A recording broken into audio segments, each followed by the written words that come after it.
Hey gang, AV here. Welcome to my review of the Hasbro Marvel Legends Retro / Kenner version of Captain America. Before I get started, just like to remind everybody to please like, share, and subscribe to my channel. If you're interested in any 1/18 scale, that is the 3 3/4 inch or the 4-inch action figures, vehicles, accessories, you name it, I review it all. I also do comic book reviews and so on and so forth. So if any of that sounds interesting, please check my channel out. Give me a like, share, and subscribe.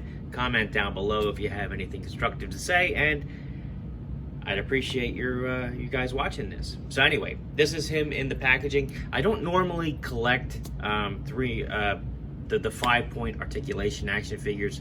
I loved them as a kid, but I've as an adult collector, I've grown into more dynamic, more articulated action figures, especially at that scale, 1/18th, because I like to do dynamic photos and put them in props and put the stuff on Instagram and so on and so forth. But I am a huge Captain America fan. I did purchase one for myself, and I ended up getting a second one as a gift. So we're gonna do a review. But before we have a look at him, we're gonna have a look at the packaging. As you can see, this is original packaging. This is meant to be retro, but this is original packaging. Nothing with this design or anything like that has ever come out before. This figure was never made available by Kenner. They're just using that as a byline to let you know it's a 5-point articulation action figure like the Star Wars figures were back in the day. But that being said, the design of the card is really nice.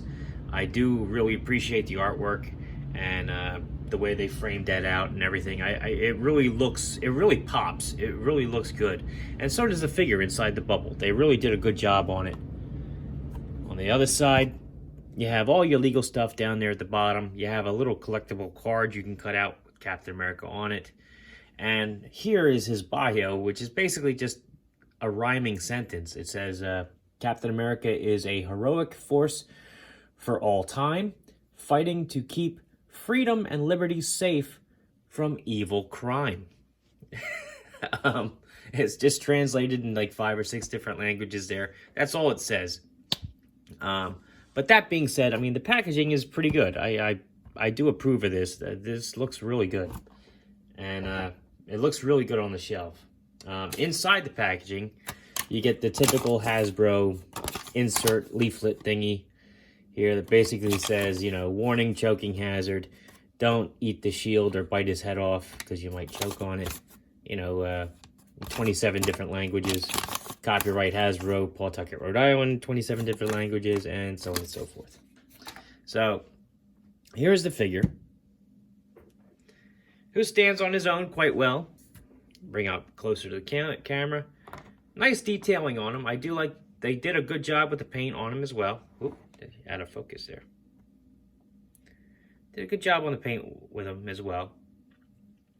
This is the classic, like 1980s comic book style Captain America, which I do approve of. This is the one I grew up with, style-wise.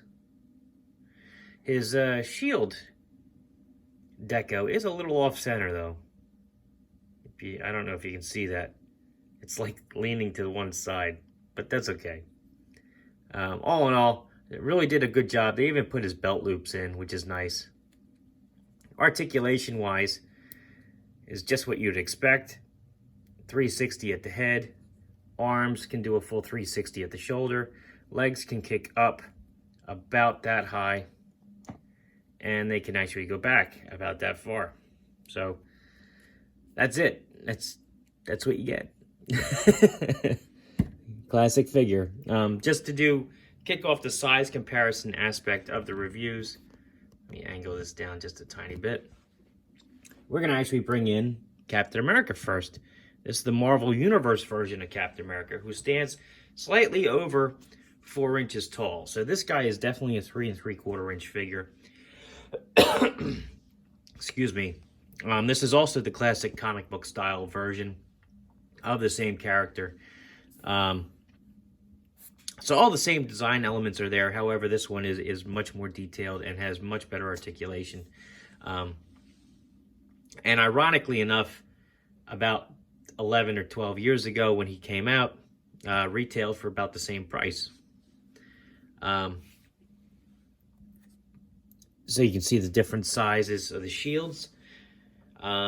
I do think that this shield is a little bit small for that size of a figure. This one is a little bit more accurate as far as the size of the shield should be in relation to the size of the figure.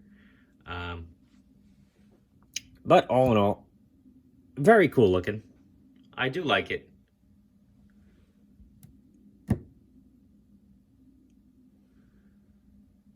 This is definitely a really good figure for your kids to play with as well. Especially since it does have like the kind of spongy plastic. So this is going to be very forgiving during play. Let's see here. What else we have? Just to prove that he is a 3 3/4 inch figure, here he is next to a vintage 1980s G.I. Joe, who also stands at 3 3/4 inches tall.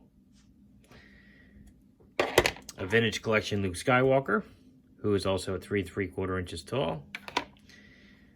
A more modern version of the G.I. Joe, Dollar General Cobra Trooper, who does tower over him quite a bit. Boss Fight Studio Blank, 4 inches tall.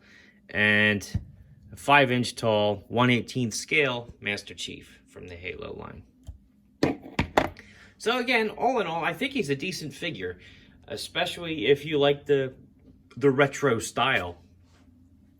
For me personally, I do prefer a little bit more articulation with my figures, but style-wise, he looks great. He does stand on his own quite well. The shield fits snugly on his arm. He looks cool. I like him. And as a Captain America fan, why wouldn't I? So, anyway, this has been AV. This has been my review of, I'm probably going to butcher this, the Hasbro Marvel Legends retro/Kenner version of Captain America. I got it. All right. If you like this video, check out my channel where you'll see a whole bunch of other 1/18 scale content, figures, vehicles, accessories, you name it, from all different types of toy lines. I even have a few comic book videos here and there, so give me a look. If you like what you see, give me a subscribe. And as always, thanks for watching.